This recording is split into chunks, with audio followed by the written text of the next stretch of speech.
Michigan যুক্তরাষ্ট্রের অন্যতম বাংলাদেশি অধ্যুষিত অঙ্গরাজ্য। এখানকার ডেট্রয়েট, হ্যামটামেক, ওয়ারেন, স্টার্লিন হাইটস ও ট্রয়ের মতো শহরগুলো গড়ে উঠেছে বাংলাদেশিদের ঘন বসতিপূর্ণ কমিউনিটি। দোকানপাট, শিক্ষা, সংস্কৃতি এমনকি জনপ্রতিনিধিত্বেও রয়েছে দৃশ্যমান অংশগ্রহণ। কিন্তু নেই বাংলাদেশের একটি স্থায়ী কনসুলেট যেখানে মিলবে নিয়মিত রাষ্ট্রীয় সেবা।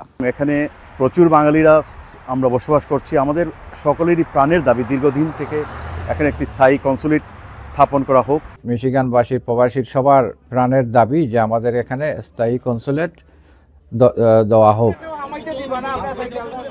বছরে একবার আসা ভ্রাম্যমাণ কনসুলেট ক্যাম্পই মিশিগানে বসবাসরত বাংলাদেশিদের একমাত্র ভরসা।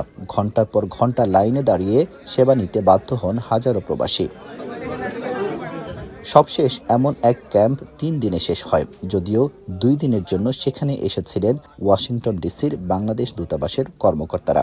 আমাদের বাংলাদেশ কনসুলেট সার্ভিসের যে সেবাগুলো দেওয়া হচ্ছে, এটার জন্য পার্মানেন্ট কনসুলেট সার্ভিস এখানে খুবই অত্যন্ত জরুরি হয়ে পড়েছে। এত মানুষের মধ্যে আমি মনে করি যে আমাদের মিশিগানে একটা কনসুলেটের খুবই দরকার।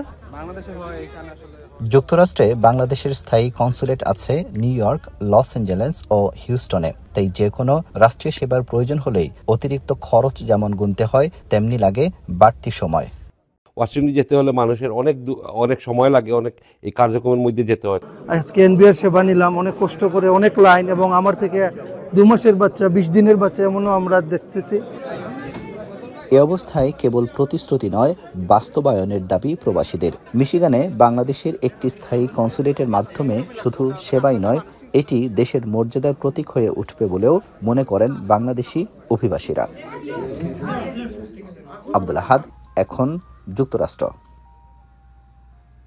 লিলি হালাল বিউটি সোপ, বিএসটিআই কর্তৃক সনদপ্রাপ্ত দেশের প্রথম হালাল বিউটি সোপ। দীপ্তিময় উজ্জ্বল ত্বকের জন্য।